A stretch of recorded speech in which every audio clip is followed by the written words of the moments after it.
Hey, it's Dylan, and we've made it to the Q1 2026 earnings call date for Archer Aviation, and I couldn't be more excited as we're about to get ready to cover the call on the Hustle Brothers stream. But before we do, I felt like I wanted to bring you just a quick intro video of some thoughts of some key highlights I was looking for on tonight's call, and maybe some things that you were looking to take away as well.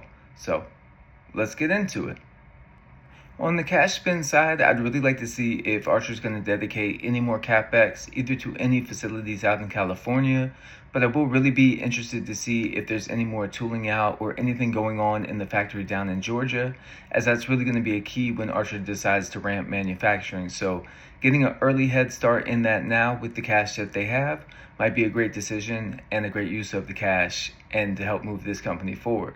Now, when we talk about revenue coming through the door, we did hear on last call that it was going to be some initial payments from the launch edition customers that we would start seeing on the balance sheet.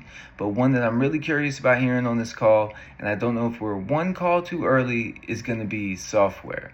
So Priya, the CFO for Archer Aviation, remember on the last quarterly earnings call, did mention that as of Q3 this year, software was going to be an additional revenue stream that Archer Aviation would be seeing on their balance sheet as well.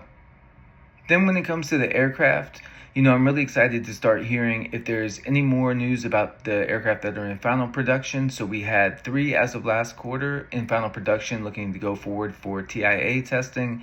So I don't know if we're going to necessarily get any dates when those will come off the production line, but it will be nice to see if we're going to start tracking some new tail numbers and FAA registration information coming from Archer Aviation, either soon after this call or maybe a little bit of guidance leaning in to when we might see that as well. During the quarter, we've had successful flights from N703AX, which is the CTOL version for Archer Aviation. And during Q1, we did get what Adam and the team promised was the beginning of the VTOL transition envelope for N704AX. So I would like to hear more from Archer, whether they look to go down a route of actually selling their CTOL aircraft, or if those are going to be continued flight options, or if it's something that the purchaser will be able to choose on whether they want a midnight that is full CTOL, or if they want the full package that's going to include the VTOL options as well.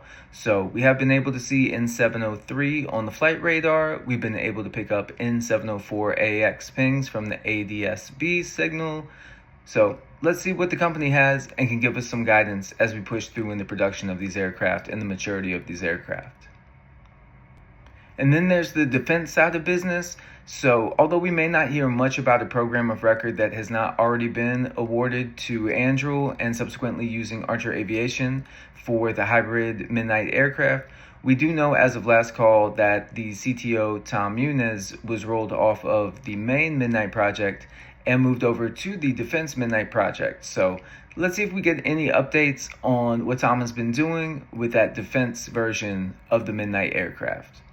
Now, if you have any thoughts about anything that I brought up or any questions that you would actually like to hear answered on tonight's Q1 2026 earnings call, do drop them in the comments. And if you haven't already, hit that like and subscribe, and I will see you again.